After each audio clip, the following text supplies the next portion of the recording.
Енді біз де қазір осы 9-шы сабақта бір 3 сөзді қарап көрсек, бұл сіздерде кішкене біраз уақыттарыңызды алатын сияқты. Біраз айтқанда мен 1 сағаттық сабақты немесе бір 15 минуттық сабағымды осы 3 сөзге арнайтын сияқтымын. Өйткені мен осы алғашқы сауаттың басында сіздерге сандарды өткен кезде 10-ға дейінгі санды өткеннен ары қарай мен сіздерге 99-ға дейінгі сандарды қайттым, жазып түсіндіріп бердім. 99-дан кейін біз ары қарай 100, 1000, 10.000 дегенді үйренген жоқпыз. Өйткені ол бізде алғашқы бастапқы сауат болғаннан кейін, алғашқы кішкентайдан бастап үйренгеннен кейін біз бірден үлкен нәрсеге түсе алмаймыз. Өйткені әр нәрсенің өз уақыты, өз сатысы, былайша айтқанда бұл кітаптың өз программасы бойынша келе жатырмыз. Сондай ғой, сондықтан бізде енді міне осы үлкен сандарды үйрену бізге 9-шы сабақта тұр екен. Бәй 3-ші томмен, чен дегеніміз 1-ші томмен, вән дегеніміз 4-ші томмен. Бәй, чен, вән. Бұл не деп отырған шығарсыздар, Бәй дегеніміз біз 99-дан кеп тоқтадық. Енді бізде 100, 1000, 10.000 деген цифр бар, Осы сабақта бізге тек 10.000-ға дейінгі чектеу берілген. Біз осыған дейін ғана үйренеміз.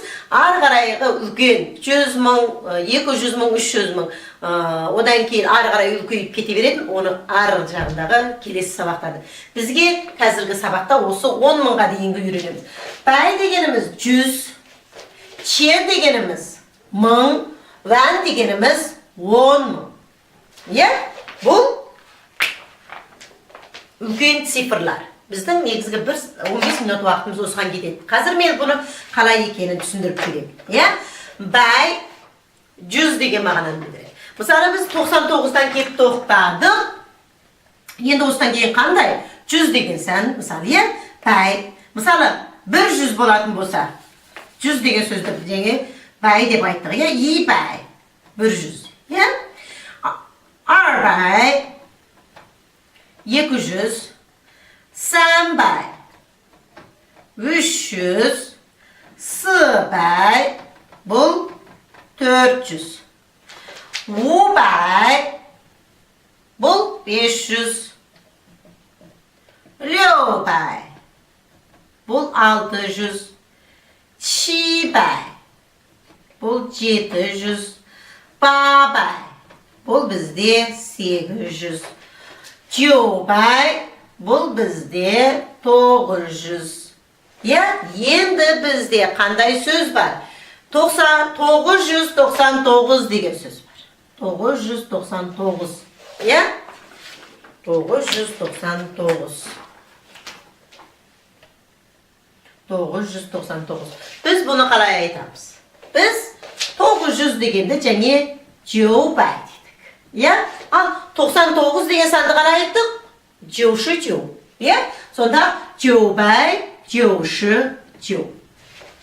999 деген. Бұл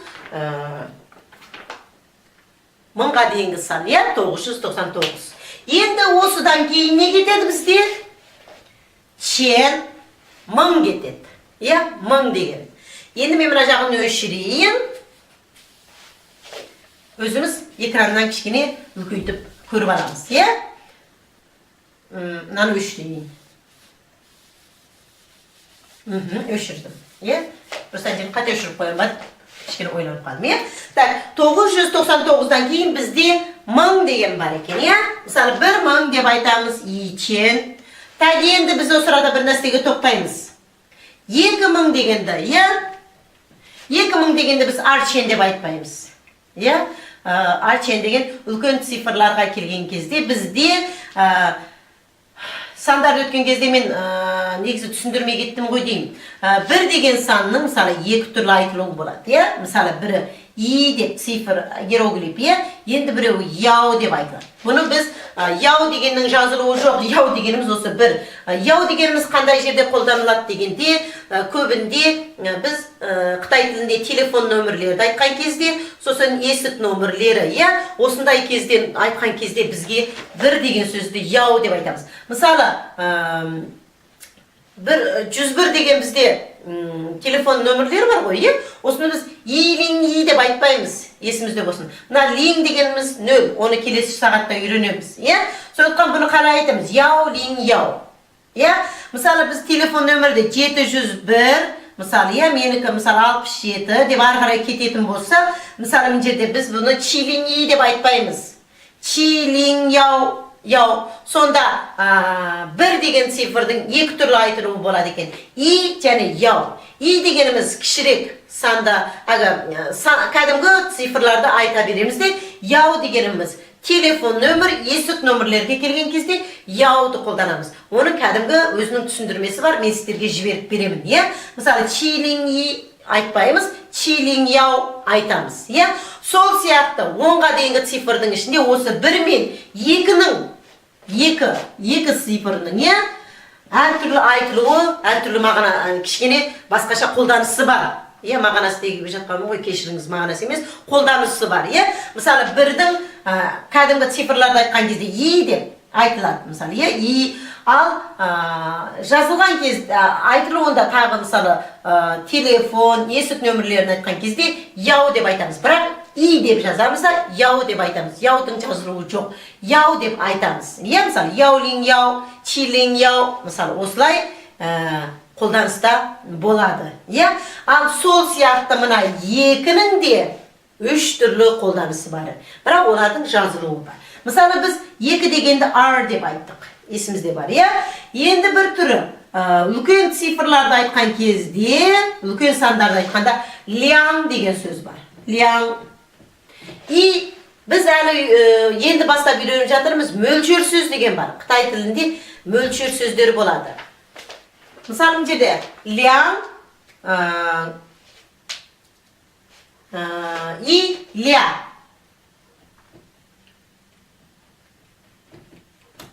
Ля.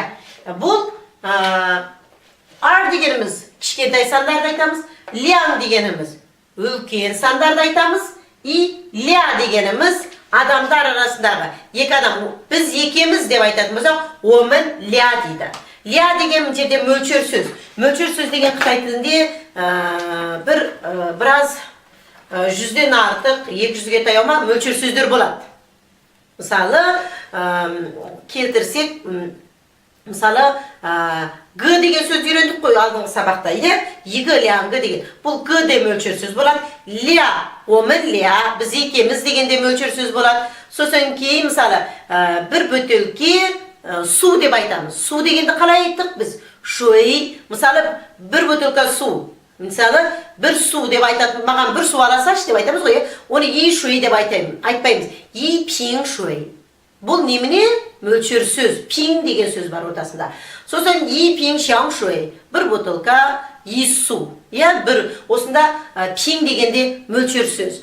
Сосын кейін, мысалы, и жен и фу. Бір киім. И жен деген сөз ортасында мөлшер сөз болып тұр. Осындай біраз мөлшер сөздерді үйренеміз алдыңғы келесі сағаттарда. Бізде енді мөлшер қосылып жатыр. Просто сіздердің бастарыңызды қатырып жүрмейін, енді ол мөлшер сөз деген не деп, оны ақырын сөздерді үйрене келе өзіміз автоматты түрде өзіміз түсініп аламыз. Сол сияқты бір жерде мен түсіндірмекші болғаным, екінің 3 түрі бар демекшімін ғой. Екінің ар деген кішкентай сандарға айтылады, ляң деген үлкен сандарға айтылады, ля деген адамдар арасында қарым-қатынастағы мөлшер сөзді білдіреді. Сол сияқты бізде міне жерде енді 2000 деген сөзді біз қалай айтады екенбіз? Ар чен демейміз, біз ляң чен деп айтамыз. Менің жеткізе алмай жатқаным осы сіздерге. Қазір енді ляң ченнен кейін 2000, на жаңегі нені өзіміз бір пысықтап қайталап жүреміз. Өйткені мен бұл нәрселерге асықпаймыз, бұларға асықпаңыздар. Бұларды біз ақырын өз сатысымен, өз программасымен келген кезде мен сіздерге өтіп беремін. Мысалы, мен бәй чен ван деген сияқты. Мен сіздерге 99-ға дейін өтіп бердім, енді мен қазір сіздерге 99 мыңға дейін өтіп берейін деп тұрмын. Мысалы, 90 мың міне жерде, соған дейін өтіп атырмыз. Енді, мысалы, 99.999-дан кейінгі ары қарай 100 мыңдарды оны келесі сағаттардың еншісіне қалдырамыз. Қазір бізде 2000 ляң чен, енді сан чен. Бұл бізде 3000. Сы чен бізде 4000. У чен бізде 5000. Леу чен Ne yazıp Liuqian bize. Liuqian bizde 6000. 7000. 7000 7000. 7000 7000. 8000 8000. 9000 bizde 9000. Ya 9000. Endi o'sha 9000dan keyin ya 9000. Endi biz misol bizde mınday sifr var ya ulkanroq. 9999. Ya 9999 degan san bor bizde ya bu ulkan sifr. Endi o'sini biz qalay aytamiz? Yangi 9000 deganni qalay aytdik? 9000 deb aytdik. Al biz 900 deganni qalay aytdik bu yerda? Bay. Ya bay deganimiz 100 ma'noni bildiradi. 900 bo'lsa bay. Endi biz oldingi safatlarda o'tdim. 99 deganni qalay aytdik? 99. Sonda qarang. 9900 bay 99. 9999. Ya bu ulkan sifrlar. 9900 bay 99. Bu 9999. Ya misol endi biz misol men yerda 8000 bir kichkintoy sanni ko'rsatdi. Bir tag'ir sifrni ko'rsatib ketayin. Nechada bilan o'shirayın do'stlar. Ya sizlar o'zlaringiz o'qib ko'rib olasizlar. Misol tag'ida o'sidan boshqa tag'ir bir ko'nroq sifr ko'rsatib ketayin deb turm qo'y. Misol bizda 8000 ya 8450 degan san bo'lsa, ya 8450. 8450. O'sha ulkan sanning yoziluvini ko'raylik.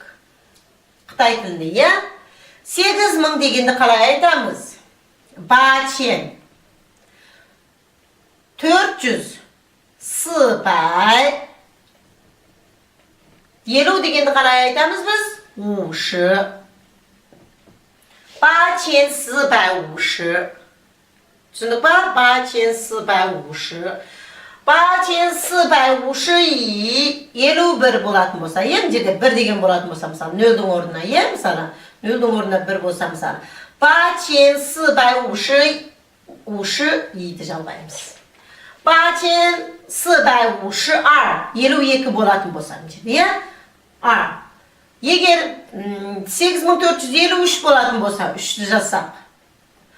8453 Oslay sanayi veremiz. Ya aldındağı standartı misali sizlerge tushunukli bo'lishi uchun. Tak, men buni oyoqqa tusayin, ya. 9000 bay 9999. Endi biz o'sidan keyin qanday songa tushamiz? Va 10000.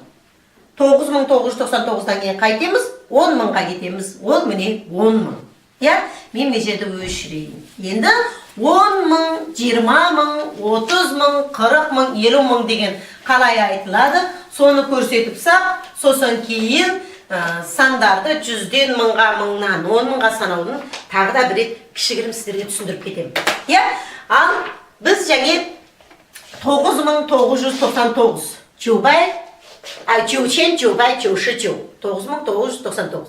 Endi o'sidan keyin 10.000 degan yiva 10.000. Endi jangiga liang degan ya, liang, yeki liang chen deb aytdik ya. Endi bizning yerda arvan deb turmaymiz. Ya, o liang degan qanday sifrga qo'ldiradi dedim. Ulkanroq sifrlarga qo'ldiradi, ulkan sifrlarga. Ya, arbay deb aytuvimizga bo'ladi. Archen deb aytuvimizga 2000 da archen deb aytuvimizga bo'lmaydi. Uni liangchen deb aytamiz. Al 20000 degan kezde uni chani arvan deb turmaymiz, qalay aytamiz?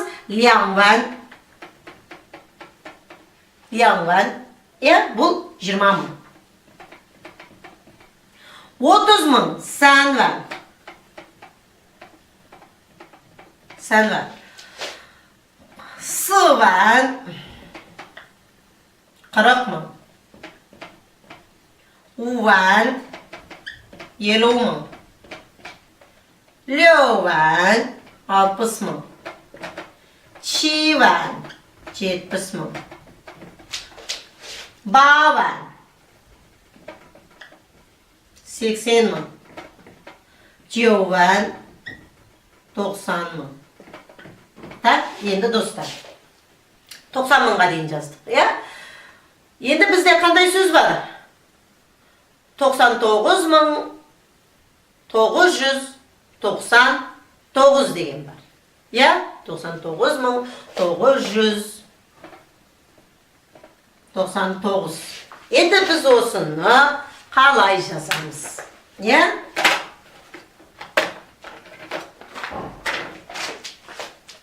Жеуан 9999. Шаршап кеткен жоқсыздар ма? 9999. 99999. 9999.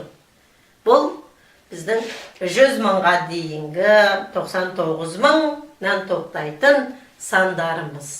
Бұл осы 9-шы сабақта ақша атауларымен бірге 100 мың, 10 мың деген цифрлар. Я, алдында мен сол 99-ға дейін қарап өтіп бергем сіздерге. Ол бастапқы сауат, алғашқы қытай тілінің бастамасы болғаннан кейін біз сондай кішкентай сандарды үйренеміз. Ал енді біз сабақтың программасымен бірге қосылып үйреніп келе жатқан кісілер болса, біз қазір кішкентай болса да біраз сауатқа жетіп қалған болуымыз мүмкін. Я, қолымызда иероглиф жазуға кішкене үйреніп қалған болуы мүмкін. Сондықтан мына жердегі үлкен сандарды біз өтіп жатырмыз. 100 мың, 10 мың. Қалай айтылады? Бай, чен, ван. И бай, и чен, и ван. 100, 1 мың, 10 мың. Я? Мына жерде 99 мың, 999, 9万9999 99. Я? 9万9999. Бұл 99 мың, 999. Бұл бізде 100 мыңға дейінгі сандар. Я, енді мен қазір сіздерге тағы да бір кішкене көрсетіп кетейін. Я, мысалы, және біз айттық мына жерде, я, ибай. Я, сосын кейін 999-ды қалай айттық? Жеубай, жеубай, жеуші, жеу. Бұл 999. Я, сосын кейін бізде мың болды. Ичен, я, сосын кейін ичен. 9999. Я, жеу, жеучен, жеубай, жеуші, жеу. Я, сосын кейін бізде иван деген пайда болды. Я, бұл немене бізде? 10 мың. Я, 10 мың. Ал, сосын кейін бізде тағы да болды 99.999. Қай жерге жазайын? 99.999. Я, жеуан, жеучен, жеубай, жеуші, жеу. 99.999. Я, бұл 10 мыңға дейінгі. Бай, чен, ван. Ибай, ичен, иван. Я, ибайды, мысалы, 100, ичен дегеніміз 1000. Я, мысалы, мынжелі 999-дан кейін, мысалы, жеубай, жеуші, жеудан кейін ичен 1000 болды. Я, 1000-нан кейін, мысалы, 9999, жеучен, жеубай, жеуші, жеудан кейін бізде 10 мың болды. 10 мың дегенді жеуші, жеуан, жеучен, жеубай, жеуші, жеу. Бұл 99.999. Я, енді біз міне жердегі, мысалы, міне 100-ді түсіндірейін. Бірінші бізде очеред 100 деген санды. Жерге қызылмен жазайын, кішкене сіздерге түсінікті болу үшін. 100 деген, мысалы, ибай дедік. Бұл 100. Ибай. Мысалы, 151 деп жазатын болсақ, 151. Қалай айтамыз? Ибай, ұшы, и. Ибай, ұшы, и. Ұшы, и дегеніміз неше еді? 51. 100 болса ибай, ибай, ұшы, и. Мысалы, 101. Ya? 100, 200 немесе 200. Ling деген söz var. Nöl деген söz. Ya? 200. Ling деген сөзді келесі сағатта оқимыз біз. Ling. Kete beremiz. Немесе 200. Мысалы, 110 санына келейік. Ya? Қазір мынаны өшірейінде 110 деген санды көрсетейін. Мына жерді өшірейінде.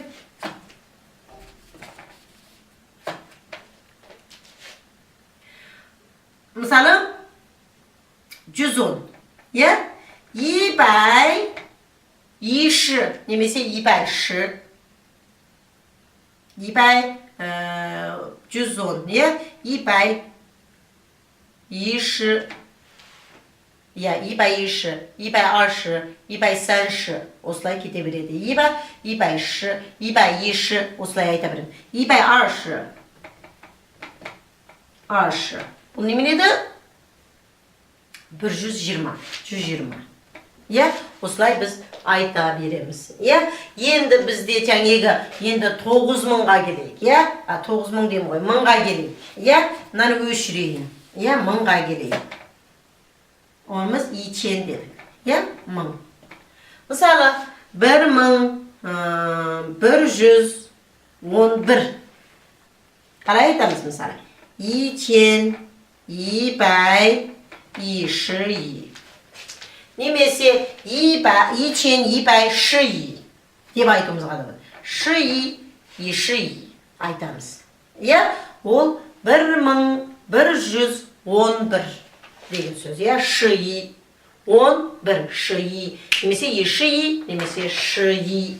Ya, бұл осылай сандарды үлкейте береміз, кеңейте береміз. Сосын жаңағы мысалы міне 99999. Ya, осылай жаңағы 10.000-нан кейін 1000-ды, 1000-нан кейін 100-ді, 100-ден кейін 10-ды орынды келтіріп қайтеміз, сандарды біріне-бірін қосып айта береміз.